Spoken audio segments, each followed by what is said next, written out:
사랑과 평화가 함께하는 가톨릭 한마당.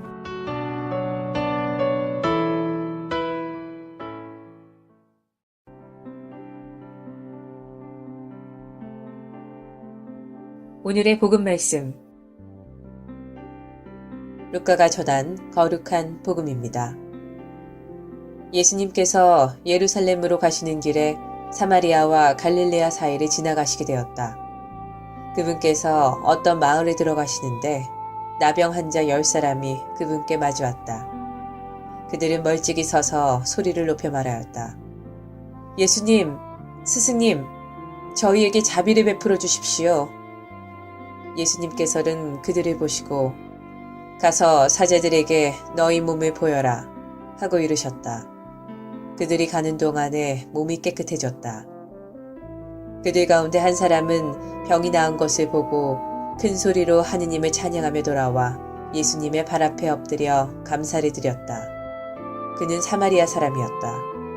그러자 예수님께서 말씀하셨다. 10사람이 깨끗해지지 않았느냐? 그런데 9은 어디에 있느냐? 이 외국인 말고는 아무도 하느님께 영광을 드리러 들어오지 않았단 말이냐? 이어서 그에게 이르셨다. 일어나 가거라. 내 믿음이 너를 구원하였다. 주님의 말씀입니다.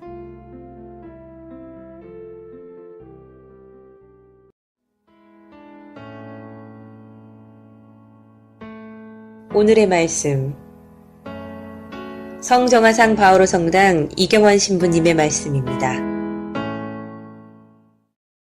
오늘 특별히 저는 이 사람이 생각이 납니다. 넬슨 만델라. 2013년에 타계한 세계 최초의 흑인 대통령이면서 남아공의 대통령으로서 항상 여유 있는 미소를 잃지 않았던 그런 만델라 대통령. 하지만 그의 젊은 시절, 그의 생애는 참으로 혹독했었죠.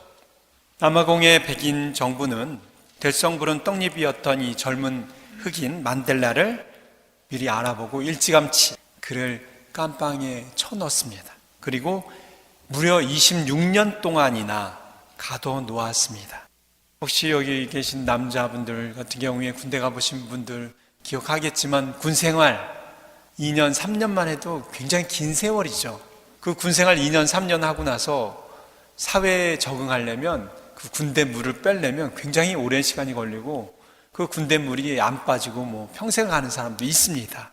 저도 여기서 3년을 이제 거의 살아가는데 한국에 가니까 어쨌든 저는 한국이 익숙하니까 언어라든가 간판이라든가 이게 굉장히 익숙하고 편하다라는 생각이 들었지만 또 반면에는 여기서 3년을 사는 동안 또 이곳 문화에 익숙해져 있다 보니까 이 한국의 교통이나 이런 거를 좀 이용하고 하는데 좀 어리버리한 그런 내 모습을 발견하게 됩니다. 불과 3년뿐이 안 살았는데 근데도 한국에 가면 거기서도 제가 좀 이렇게 좀 이질감을 느끼는 그런 부분들이 있더라고요. 군 생활도 그렇고 제가 여기서 미국 생활을 해도 그랬는데 깜빵에서 26년 동안이나 살았다면 사회에 나와서 어떻게 살 수 있을까라는 생각을 해봅니다. 거의 폐인과 같이 되지 않으면 다행이죠. 무엇보다도 아무런 죄도 없이 똑똑한 인재라는 이유이기 때문에 또 흑인이라는 이유 때문에 깜빵에서 살아야만 했던 만델라. 본인만이 아니라 투옥 기간 동안 가족들도 모진 박해를 받으면서 뿔뿔이 흩어져 살아야 했습니다. 그 와중에는 사랑하는 아버지를 비롯해서 여러 식구들이 화병으로 세상을 떠나기도 했습니다. 드디어 그 역사적인 날 1990년 2월 11일 넬슨 만델라는 자유의 몸이 되었습니다.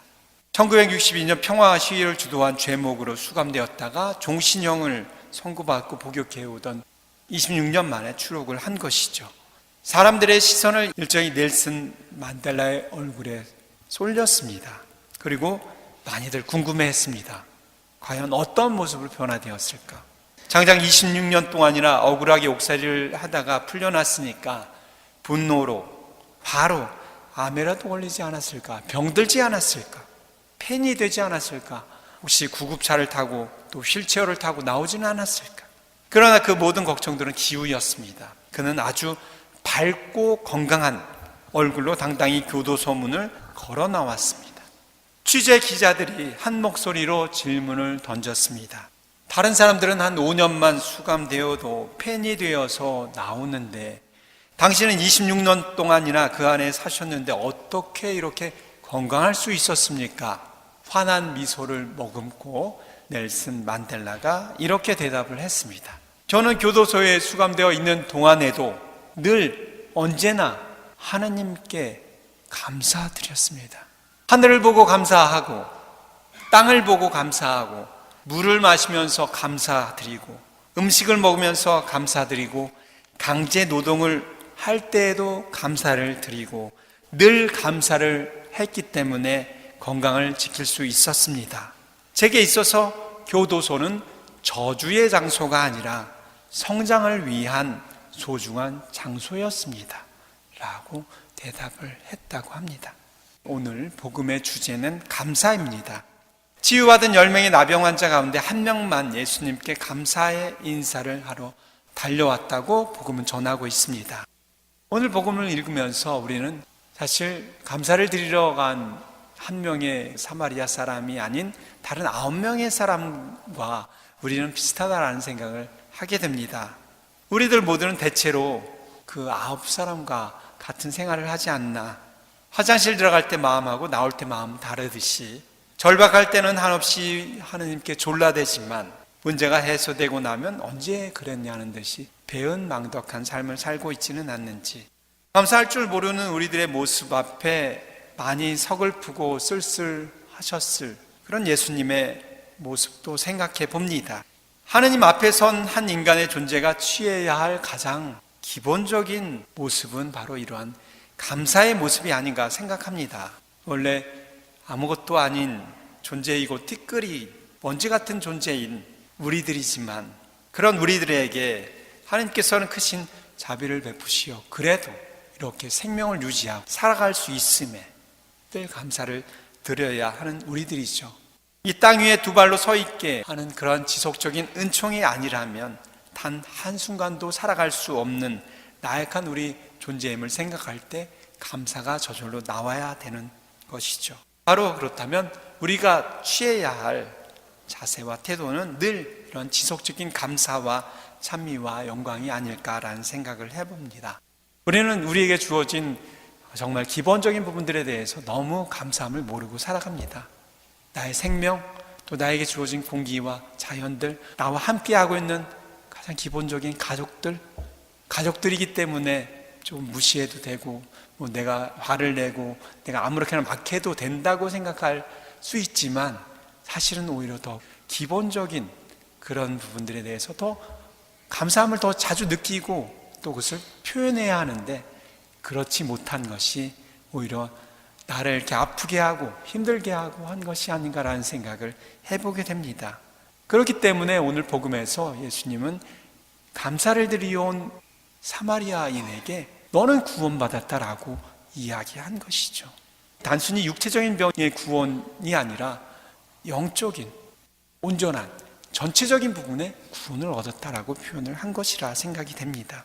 우리 삶 안에선 늘 또 때로는 감사를 드리면서 살아간 적도 많이 있습니다. 하지만 어느 순간에는 찰랑거릴 정도로 가득 찬 기쁨이 흘러넘쳐서 좋은 일이 있어서 우리 삶 속에 은총과 하나님께 늘 또 주변의 사람들의 감사합니다라고 하지만 우리가 고통 중에 있거나 질병 중에 있거나 상심감에 빠지거나 슬픔 중에 역경과 걱정 속에 휩싸일 때는 감사를 드릴 생각조차 할 수 없게 됩니다. 하지만 바로 그때야말로 감사가 꼭 필요할 시간임을 다시 한번 말씀드립니다. 왜냐하면 감사는 우리 내면의 생기를 불러일으킬 수 있게 하는 큰 힘을 가지고 있기 때문입니다. 감사는 상황을 보다 더 나아지게 하고 원대한 희망을 품을 수 있게 해줍니다.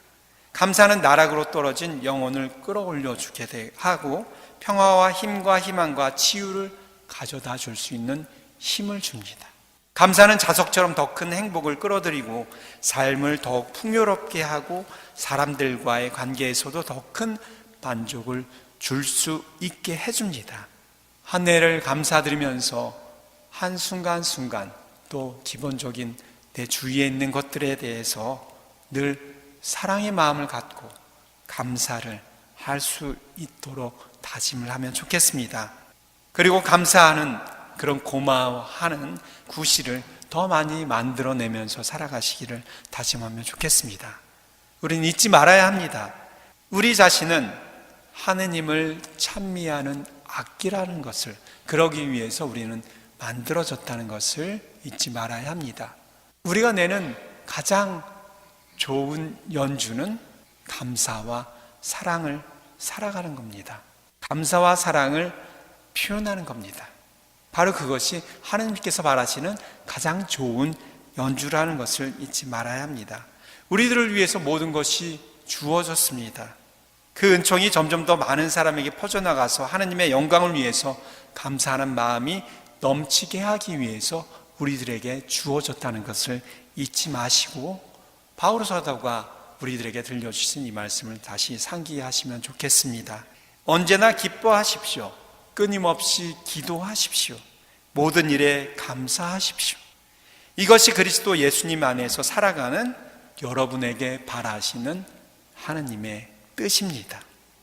올 한 해를 내려주신 하느님께 아름답고 감미로운 감사와 사랑의 선율을 연주해 드리면 좋겠습니다. 아멘.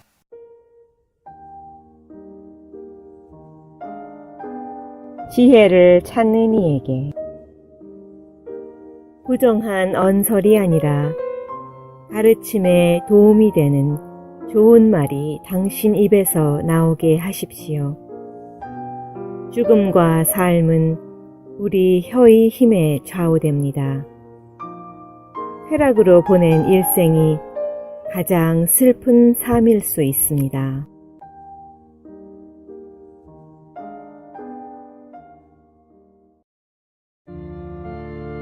가톨릭 성가 92장입니다. 구세주 내 천주여.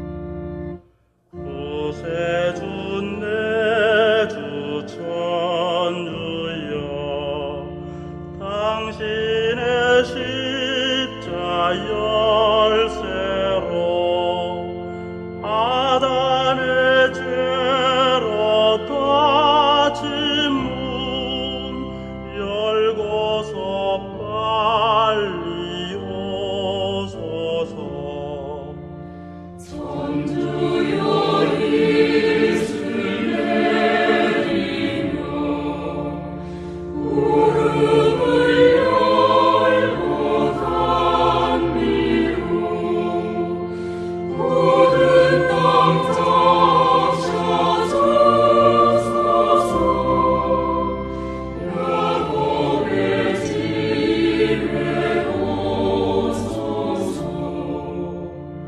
대지의 새싹 움트고 산가들 모두 부르면 저 꽃이 곱게 피리라. 구세주 내려오리라. 우리의 위로 천주여, 온 세상 노래하오니 고통에 우는 내 백성 어서와 구원하소서.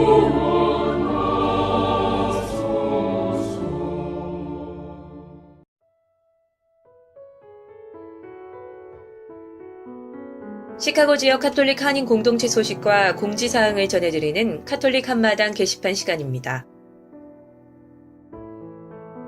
성정화상 바오로 성당 대림 특강 안내입니다.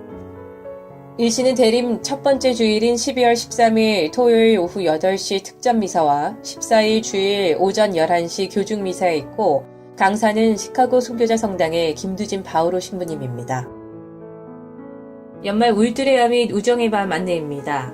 12월 14일 주일 오후 5시에 성정화상 바오로 성당에서 거행되오니 꾸르실료 교육을 받으신 꾸르실리스타 형제님과 자매님들의 관심과 참여 바랍니다.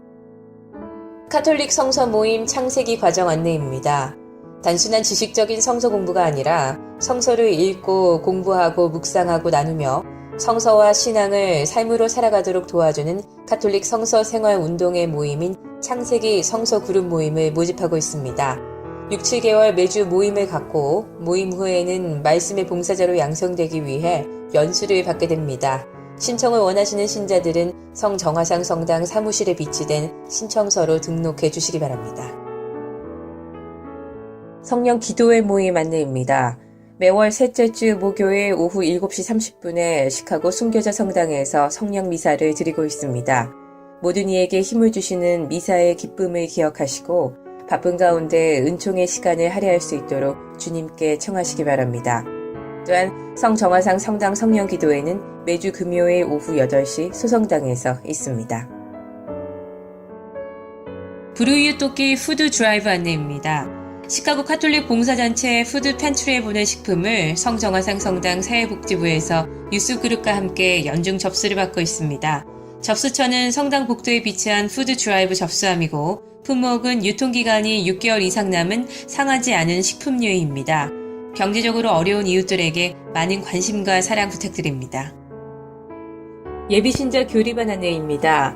성 김대건 성당에서는 예비신자 5명 이상만 되면 언제든지 시작 가능한 예비신자 교리반을 매주 금요일 오후 8시에 실시할 예정입니다. 영세를 받기 원하시는 분들은 성 김대건 성당 사무실 630-250-0576으로 문의하여 주시기 바랍니다. 시카고 지역 성당 안내입니다.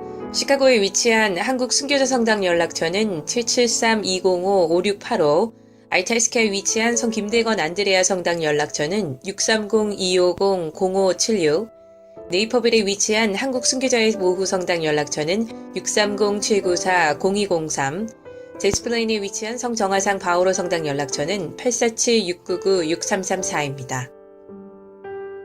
바티칸 소식입니다. 지난 11월 15일에서 17일까지 바티칸에서 혼인을 주제로 열린 국제회의의 참가자들은 회의 후 성명을 발표하고 혼인의 신비와 기쁨을 지켜나가는 데 함께하기로 결의했습니다. 이번 국제회의는 교황청 신앙교리성, 그리스도인 일치 촉진 평의회, 가정평의회, 그리고 종교 간 대화 평의회가 공동 주최한 자리로 각 종교 지도자와 학자, 그리고 가정 및 혼인 사목 전문가 350여 명이 모여 혼인 문제에 머리를 맞댔습니다. 이들은 17일 발표한 성명에서 혼인은 왜 여전히 우리에게 감동인가? 라고 물으며 혼인은 사업에서 거래를 성사시켰을 때, 그리고 친구와 만났을 때와는 전혀 다른 차원의 감동이라고 말했습니다. 성명은 혼인은 남자와 여자가 새로운 삶의 길로 함께 가는 것이라고 혼인에 관한 가톨릭 교회의 가르침을 재확인하면서 부부의 결합은 생명을 선포하며 세대를 이어가는 일이라고 밝혔습니다. 성명은 또 혼인 당사자와 그 가족에게 혼인이 어떠한 의미인지를 짚으며 예식장엔 신랑과 신부 두 사람만이 있는 것이 아니다. 신랑과 신부의 혼인으로 가족이 모이고 생명이 태어나고 세상의 다양성이 꽃을 피운다고 설명했습니다. 이에 이처럼 고귀한 혼인이 오늘날 점차 의미를 잃어가고 부부는 아이를 낳지 않게 되는 세태를 지적했습니다. 회의 참가자들은 성명에서 혼인이 비바람에 맞았을 때 우리는 외면했고 아이들이 어른들의 욕심에 무너질 때 침묵했다고 반성하면서 혼인과 가정을 가난과 폭력에서 보호하고 기쁨이 넘치는 혼인을 위해 힘을 모을 것을 다짐했습니다. 프란치스코 교황은 회의 첫날 참가자들을 만나 혼인과 가정을 위해 일하는 이들을 격려했습니다. 교황은 아이들은 엄마와 아빠가 있는 가정에서 자랄 권리가 있다면서 왜곡되고 삐뚤어진 혼인 문화가 점점 당연시되는 사회를 향해 목소리를 내야 한다고 강조했습니다. 지금까지 카톨릭 게시판 시간이었습니다.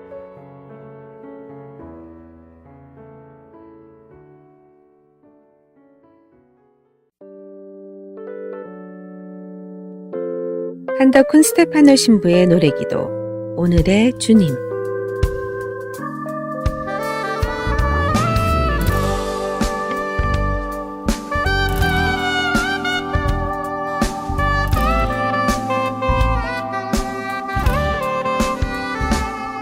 지금 함께 있는 내가 가장 소중해. 삶의 가장 소중한 시간은 어제도 내일도 아닌 오늘.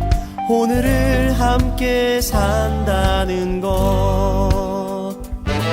삶은 언제나 변화하는 것이니 변하는 나의 삶을 이끌어주려 새로운 모습으로 주님을 오늘을 함께 해주시네. 변하는 세상 속에 오로지 변하지 않는 하나 진리의 그분을 찾아 어제의 주님이 아닌 내일의 주님이 아닌 오늘의 주님과 함께 머물러 이것이 주님을 모시는 길 소중한 길.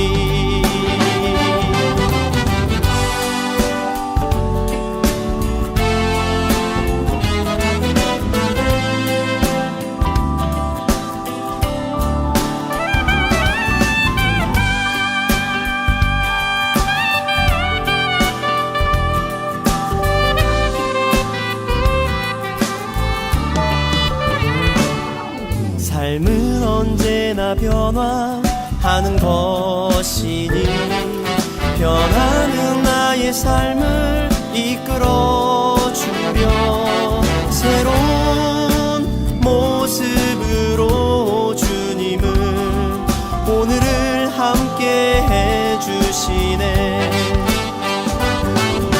변하는 세상 속에 오로지 변하지 않는 하나 진리의 그분을 찾아 어제의 주님이 아닌 내일의 주님이 아닌 오늘의 주님과 함께 머물러 이것이 주님을 모시는 길 소중한 길. 이것이 주님을 모시는 길 소중한 길.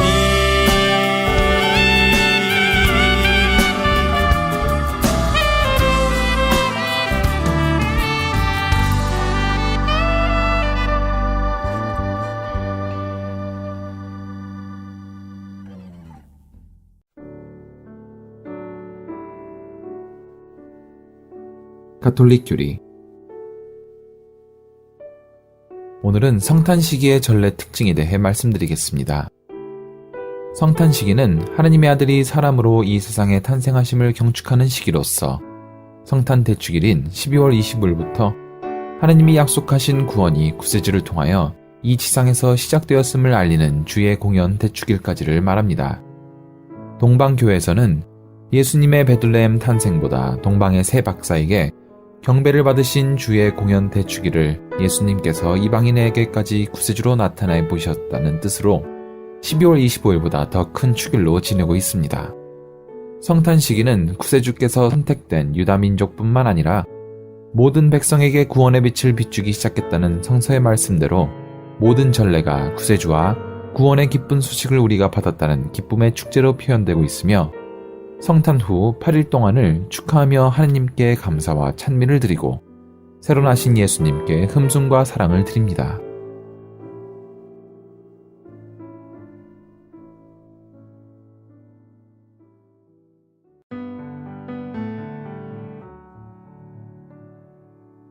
한국 성인들의 생애.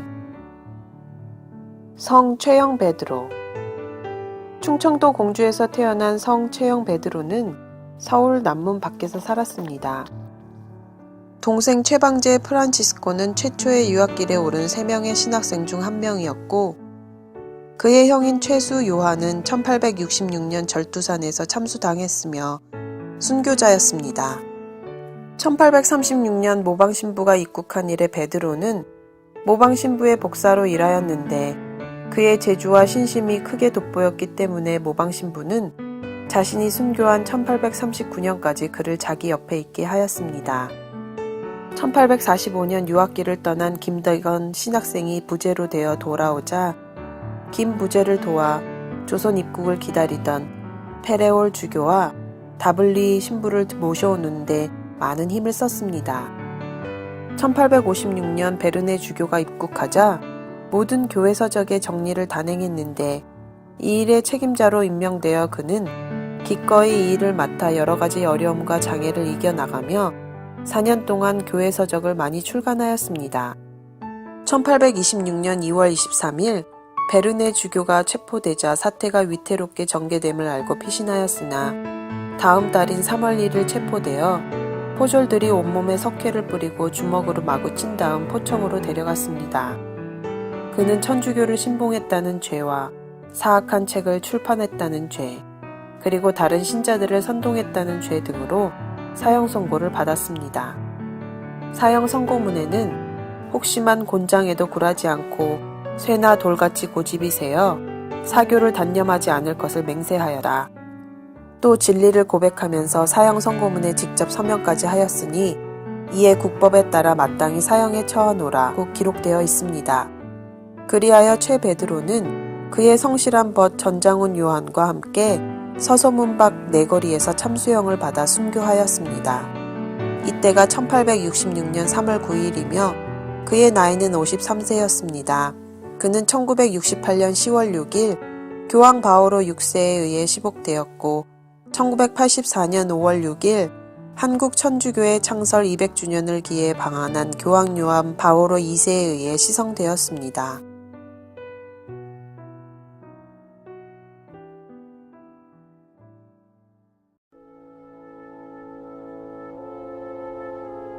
(365일) 당신을 축복합니다.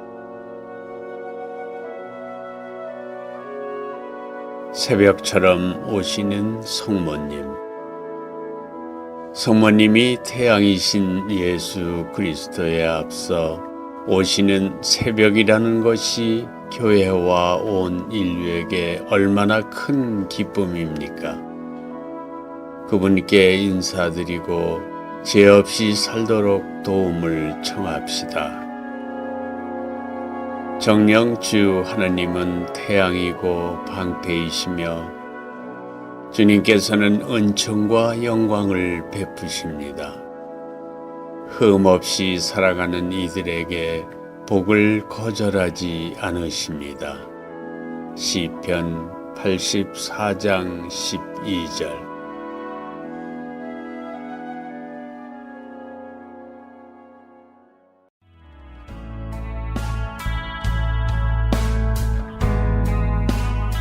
지금까지 시카고 성정화상 바오로 성당 제공 가톨릭 한마당이었습니다.